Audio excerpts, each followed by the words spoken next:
Hello అండి, అందరికీ ఎలా ఉన్నారు? బాగున్నారా? సో ఈరోజు అయితే నేను హెయిర్ గ్రోత్కి ఎప్పుడు నేను గుంటగిరిడాకుని యూజ్ చేస్తాను కదా. ఈసారి ఏం చేశానంటే నేను ఇక్కడ గుంటగిరిడాకు మొత్తం విత్తనాలు చల్లేసి వెళ్ళిపోయాను, మొత్తం మలిచేసినాయి అనమాట. సో వాటికి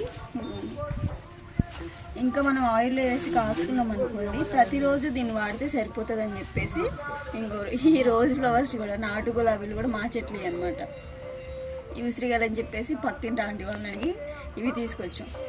ఇవి నాటు ఉసిరిగాయలు అంటారు కదా, పచ్చడి పెట్టుకునే ఆమ్లావి.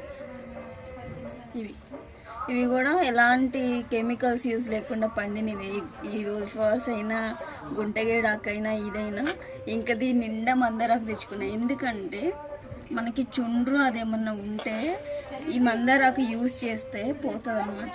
సో ఈ ఫ్లవర్స్ కూడా వేసుకుంటా, ఎవ్రీ వీక్ పెట్టుకున్నా ఇది వేసుకుంటాను. సో అవైలబుల్ ఉన్నాయి కాబట్టి ఇవి కూడా వేసుకున్నా. దానితో పాటు గోరింటాకు, ఇది కూడా మా చెట్టుదే అనమాట. సో దీన్ని మనం ఆయిల్ ఎంత క్వాంటిటీలో తీసుకుంటామో అట్లా తీసుకొని, నేనైతే కొమ్మలు ఇరుచుకొచ్చుకున్నా, అక్కడికి వెళ్ళకుండా కొమ్మలు తెచ్చేసుకున్నాను అనమాట. పెరుగుతుంది కదా ఇరిచినా కూడా, అందుకని చెప్పేసి ఇలా కోసుకొని దీంట్లో వేసేసి నూరేయచ్చు అనమాట. అందుకని ఇలా తెచ్చుకున్నా. ఇప్పుడు నేను దీన్ని ఏంటంటే అంతటిని కూడా కచ్చా పచ్చాగా దంచేస్తాను.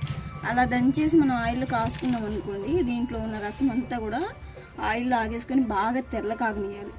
ఇంకా అవి కాచేటప్పుడే మెంతులు కూడా యాడ్ చేసుకుంటాను. సో ఇప్పుడు నేను అంతటిని కూడా 1 by 1 దంచి మీకు చూపిస్తాను.